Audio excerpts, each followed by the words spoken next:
Hi there, I had to look at the robotics market today from scratch. Knowing what I know about AI, drones, defense spending, and the race to bring machines into the real world, I would not treat this like another normal tech story. Most people hear drones and they think of flying cameras, hobby toys, maybe a few battlefield clips, but that misses the point. The real shift is not the drone. It is the software inside the drone. It is the operating layer that lets a human give a mission, while the machine figures out the messy parts. And when that starts working at scale, you are no longer just talking about hardware. You are talking about a new kind of labor, a new kind of security, and maybe a new kind of public market story. Today is Wednesday, April 29th, New York time, and comment below what day and date you are watching from. And if you value this kind of breakdown, subscribe and comment. John A.G. Best. That tells me you want more serious market research, not just hype dressed up as analysis. Now we are going to cover a lot here, because this story has three layers. There is the technology layer, where AI is moving from screens into physical machines. There is the defense and public safety layer, where governments suddenly want more domestic drones, more resilient supply chains, and faster deployment. And then there is the stock market layer, where XTEND is trying to come public through a merger with JFB Construction Holdings. And if you mix those layers together without thinking, you can get yourself in trouble. So let's slow this down. XTEND is not trying to be interesting because it makes one cool drone. That would be the simple version. The bigger idea is that XTEND has built an AI robotics operating system. Think of it like the brain and interface that sits between a person and a machine. Instead of manually flying every move, the operator tells the system what needs to happen. Go through that opening, search that building, scan that room, look for a person, inspect that target, bring back information. And the software handles the movement, the control, and a lot of the mission flow. That sounds small until you understand what it replaces, because flying drones well is hard. Flying them under pressure is harder. Flying them indoors, around walls, through windows, near trees, inside tunnels, or in areas where GPS is weak, that is another level completely. You don't just need a drone. You need a trained operator, clean communications, mission awareness, and enough calm to not crash the thing in the first few seconds. XTEND's pitch is basically this. Take that complexity away from the operator, and that matters because the world does not have unlimited expert pilots. It does not have unlimited soldiers, police officers, rescue crews, or security guards who can stand in every dangerous place. In a disaster zone, a collapsed building may be too risky for people to enter. In a conflict zone, a street or room may be too dangerous to clear by hand. In a school or city emergency, response time can become the whole story. If a robot can go first, even for a few minutes, that changes the risk equation. Now, I want to be careful. This is not magic. This is not a robot army that suddenly makes humans unnecessary. The company still talks about human-supervised autonomy. That phrase matters. Human-supervised. The best version of this is not machines making every sensitive decision alone. It is humans using machines to extend reach, reduce danger, and act faster. That is a much more believable story. Based on recently published filings, the merger plan would create a new public company called XTEND AI Robotics, with the future ticker expected to be XTND if the transaction closes. The deal is described as all stock, and the implied value has been presented at roughly $1.5 billion. Current XTEND holders are expected to own the larger piece of the combined company, while JFB holders would own a smaller but still meaningful piece. That is important because this is not yet the same as XTND already trading as a finished public company. The transaction still has conditions. There is a registration process, there are closing steps, there are approvals. So when people talk about the future ticker, remember the keyword, future. Not guaranteed today, not completed today, future. And this is where a lot of retail investors make mistakes. They see robotics, they see defense, they see AI, they see a ticker story, and suddenly the brain shuts off. But a hot theme does not remove execution risk. A big market does not guarantee a good entry. A public listing does not automatically create shareholder returns. So yes, this is exciting. But no, it is not risk-free. Now the reason the story is getting attention is that the timing is very different from a few years ago. A few years ago, drones were still treated by many investors like a niche product. Today, governments are openly trying to expand domestic drone production, integrate drones into national airspace, and reduce dependence on foreign supply chains. There has also been a major push toward routine beyond visual line-of-sight drone operations, which is a fancy way of saying drones doing useful work, even when the operator cannot physically see them. That is a huge unlock, because if drones are always limited to what one pilot can see from one spot, the market stays smaller. But if the rules evolve and systems can safely operate farther away, then you open the door to infrastructure inspection, emergency response, agriculture, public safety, security patrols, logistics, and defense training at a much larger scale. And the military side is moving even faster. Recent U.S. defense updates show a major push toward low-cost, domestically produced unmanned systems. The theme is not one expensive, perfect aircraft. It is many lower-cost systems that can be built quickly, replaced quickly, and deployed in volume. That is the lesson the world has been learning from modern battlefields. Cheap drones, when paired with good software and good tactics, can reshape the balance of power. There is another reason this matters. Capital is rotating toward companies that can turn AI into physical capability. Investors have already seen software models capture huge value. But now the question is, who captures value when intelligence moves into machines? That is why robotics sits between several powerful spending pools at once: defense modernization, industrial automation, emergency response, border security, infrastructure inspection, and commercial drone operations. It is not one market.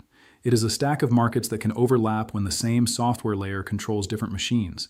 And that is exactly why, especially right now, the platform question matters more than the shiny drone itself today. So when XTEND says it wants to build around an operating system, that fits the direction of the market. The company has said its systems are already deployed in many countries and across difficult operating environments. It has also pointed to over 10,000 deployed systems, mostly around assisted and task-based autonomy. Again, treat company claims with a little healthy skepticism, but also understand why that number gets attention. This is not just a lab demo if the deployments are real and expanding. It is a field use story. And field use matters in robotics. Robots are easy to show on stage. They are much harder to keep working in dust, rain, weak signal, bad lighting, panic, heat, noise, and unpredictable human environments. The real test is not the demo video.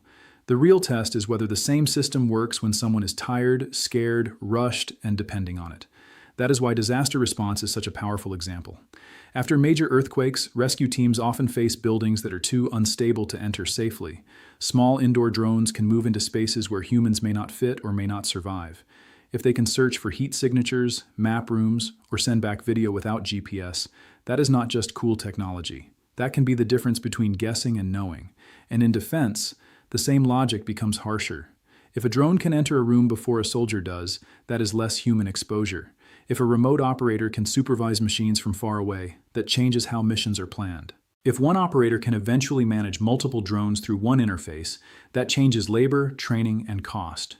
That phrase, one interface, matters more than people realize. Because right now, the robotics world is fragmented. Different machines, different controllers, different systems, different training. Imagine trying to run a serious mission with a table full of remotes. One for this drone, one for that robot, one for a ground unit, one for a camera, one for a counter-drone tool. That does not scale. The winner may be the company that makes the mess feel simple, and that is the operating system bet. XTEND's business model appears to sit in the middle of software and hardware. On one side, it can provide software to partners. On the other side, for some government customers, it can deliver more complete systems, control stations, drones, software, training, spares, and support. That mix can be powerful, but it can also be messy. Software margins are one thing. Manufacturing, support, and government delivery are another. This is why the Tampa production angle matters. The company has emphasized U.S. manufacturing and domestic supply chain support. That is not just patriotic language. For defense customers, where parts come from can determine whether a system is acceptable or not. Recently, U.S. policy has moved harder toward trusted drone supply chains and away from risky foreign dependence. So a Tampa facility, local components, and American production capacity can become part of the sales pitch. But here is the counterpoint. Domestic production is hard. Scaling production is hard. Defense customers are demanding. Certifications take time. Procurement cycles can stretch. And a company that grows through mergers, partnerships, manufacturing, software, and acquisitions all at once has a lot to prove. The vision can be right while execution is still very difficult. That is what investors need to remember. The additional investor materials around the deal point to a pipeline close to $500 million and a backlog around the low tens of millions as of the end of last year. Those are meaningful figures, but they are not the same thing. Pipeline is potential. Backlog is closer to contracted work. Revenue is what finally shows up. Cash flow is what proves the model. You want to know the difference before you get emotional about a stock. because the market loves stories before it loves results. And this story has many reasons to attract attention. It has AI, it has drones, it has defense, it has public safety, it has domestic manufacturing, it has a planned ticker, it has strategic investors, it has government contract headlines, it has the kind of theme that can make people say, why didn't I look at this earlier? But that is exactly when you need discipline. Now, partnerships are another piece of the puzzle. XTEND has talked about working with component suppliers, hardware companies, defense partners, and robotics names. The idea is that not every company needs to build the whole stack. Some build motors, some build batteries, some build frames, some build ground robots, some build detection systems. The operating system company wants to connect all of that and make the machines more useful. That is the platform dream. If it works, the software becomes more valuable as more hardware connects to it. If it does not work, then it is just another vendor in a crowded drone market. And the drone market is crowded. There are serious companies in tactical drones, reconnaissance drones, counter-drone systems, autonomy software, loitering systems, ground robots, and defense AI. Some are public, some are private, some have deeper pockets, some have stronger military relationships, some are backed by major defense budgets. So XTEND has a real opportunity, but it does not have an empty field. No one does. The public safety angle may be even more sensitive. The idea of robots helping protect schools, universities, cities, and critical infrastructure sounds powerful. But implementation is not simple. You have privacy concerns, liability concerns, community trust, rules of engagement, data storage, false positives, who controls the system, who reviews the footage, who has authority in an emergency. These questions are not optional, and honestly, they should not be optional. If machines are going into public spaces, the public deserves clear rules. That is not anti-technology. That is how useful technology survives. So, what do we do with all of this? I would watch the story through 5 questions. First, does the merger actually close on expected terms? Second, does the company convert backlog and pipeline into real revenue? Third, does Tampa production scale without breaking quality or margins? Fourth, do partners keep expanding usage after early pilots? And fifth, does the software truly work across different machines or only inside carefully controlled setups? Those are the things that separate a real platform from a good presentation. If you're successful, share your success story in the comments so others can stay motivated. The reason I am paying attention is not because every robotics company will win. Most will not. I am paying attention because physical AI is one of those shifts that can sneak up on people. First, it looks like a toy. Then it looks like a tool. Then it becomes a budget line. Then it becomes infrastructure. That is how big markets often form. And we may be somewhere between tool and budget line right now. So yes, this could be bigger than people think. But the smart approach is not to chase the loudest headline. The smart approach is to understand the chain. Software controls hardware. Hardware needs supply chains. Supply chains need domestic capacity. Government customers need trust. Public markets need proof. And investors need patience.